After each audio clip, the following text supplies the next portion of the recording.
Yes.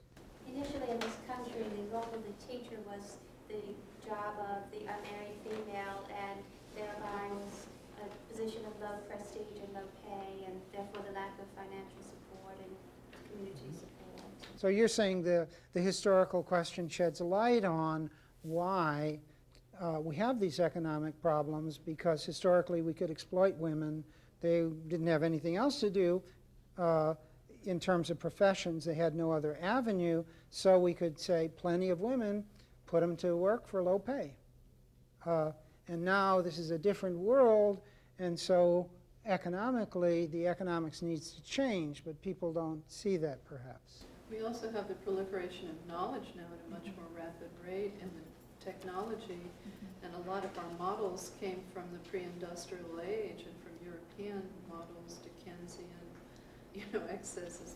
Okay, so to deal with this problem's complexity, one of the things, and obviously we need to consider, is the history of education. Let's consider another vantage point here. Are there, if we look at the problem from a social point of view or a sociological point of view, are there dimensions of the problem of education today that we need to be aware of? What is some of the social dimension of the problem? Well, I think of the family right away, because where does motivation come from if not the family? If you have a highly motivated student, he or she will probably do well even in a poor school. On the other hand, if you have a student who's confused, unmotivated, from a dysfunctional family, I don't care how much money you pour in, I don't care what kind of educational curriculum you have, the student will not benefit.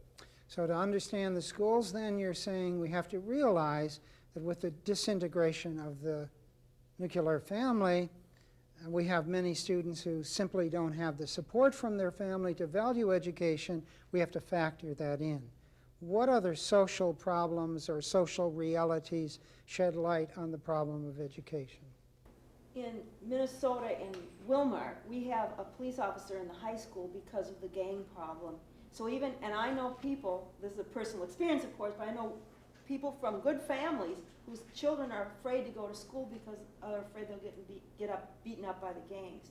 So this, I think, inhibits learning when you have this kind of fear atmosphere. A new social circumstance, the phenomenon of gangs, of violence with weapons that previously were unheard of in the schools, and so that's a dimension of the problem. Yes? We have now many different languages, people coming from different cultures. One high school in Hollywood had 76 different languages, people from 76 different cultures. So now, again, both a historical and a social fact, right? A historical and social fact that we must take into account. Historically, we didn't have nearly as many languages or cultures represented. Now we have many languages, many cultures represented.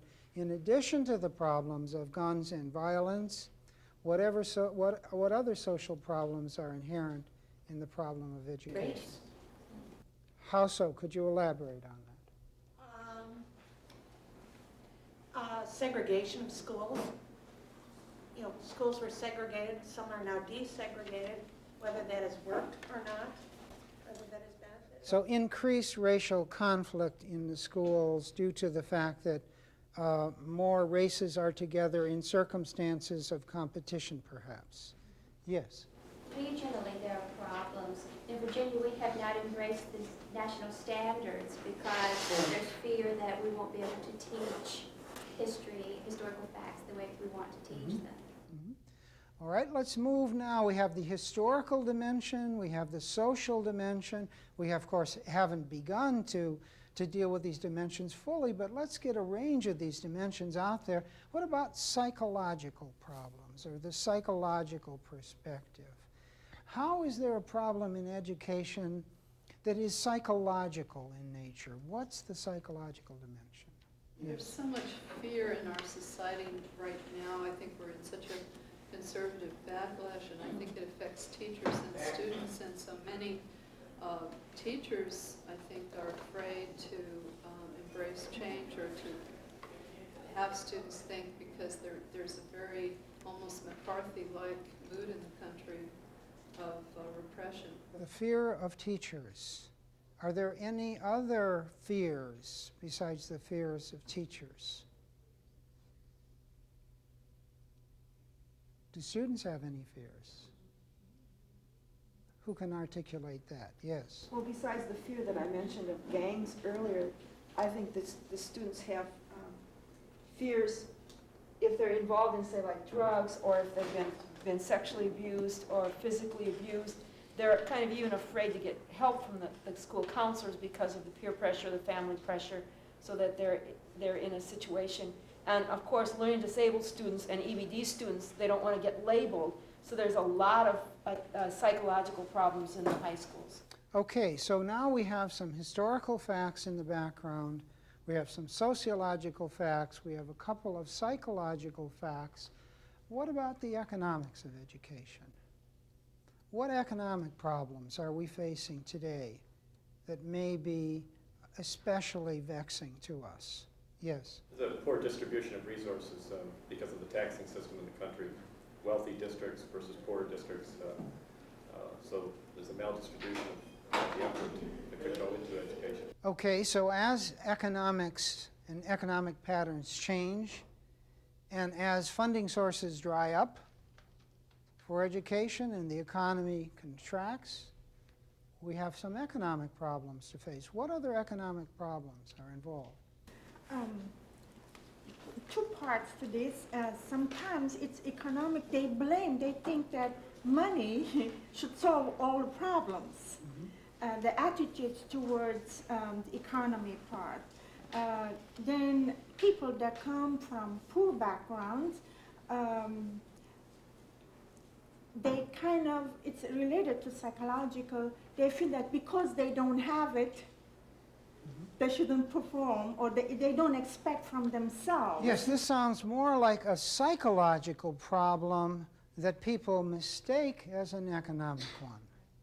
So they think that the economics is the fundamental problem, but maybe it's more in the psychology of the learner or the psychology of the teacher. Maybe. Yes. Well, another economic dimension is that just providing what is considered to be an adequate physical structure, an adequate equipment budget for a school has changed dramatically in the last few years. Everybody expects to have computers now, which is a significantly different. Okay, the material costs of education have changed because of demands for much more in a standard education. Computers, various instrumentalities, handicapped access, materials for handicap programs, any number of special devices which may be very expensive. Now they're expected to be there. Previously they weren't expected to be there. Economic problems result. Well, what about moral questions? Are there some moral questions here? Moral dimensions to the problem that make this a difficult and a complex problem to face? Who can raise or see a moral question? Well, let me suggest a possibility anyway, which is the idea that everybody should succeed at the same rate. That everybody should come out with equal results. How is that a moral question? That sounds a bit like a philosophical question, like should we expect everyone who comes in with different, let's say, ultimate capacities, should we expect everyone to come out the other end?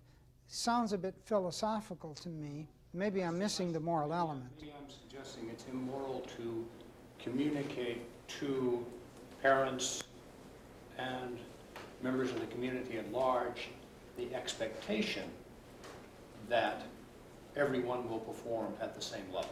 Okay, now I see the moral question. Because the moral question, do we have the right to describe education in ways that lead people to expect their children to perform at levels that perhaps, from a more reasonable perspective, they couldn't be expected to perform, thereby leading people into disappointment and frustration because of the way we have presented things?